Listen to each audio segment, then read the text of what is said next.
महाराष्ट्राची गेल्या काही दिवसापासून जी लूट सुरू आहे, महाराष्ट्राचे अत्यंत घाणेरडं राजकारण सुरू आहे खोक्याचं, त्याचे सूत्रधार नरेंद्र मोदी आणि अमित शहा आहेत. महाराष्ट्रातून उद्योग पळवला जातोय, मुंबई तोडण्याचा प्रयत्न होतोय, सगळ्यांना माहिती आहे. मुंबई विकलांग करण्याचा प्रयत्न होतो आहे. महाराष्ट्राच्या दुश्मनांना पाठिंबा देत असेल तर लोकांच्या मनात काही शंका उत्पन्न होतात. त्याची उत्तर त्यांनीच द्यायची की असं काय घडलं की तुम्हाला अचानक या महाराष्ट्राच्या शत्रूंना पाठिंबा द्यावा असा वाटला. आम्ही कधीही स्वार्थासाठी भाजप बरोबर राहिलो नाही.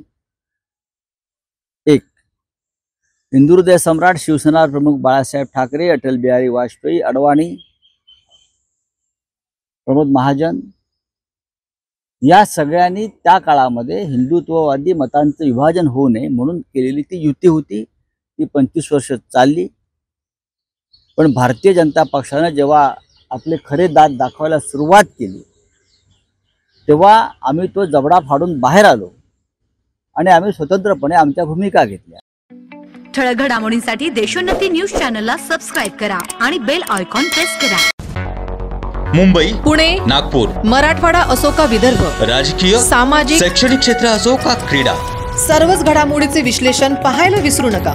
फक्त देशोन्नती न्यूजवर.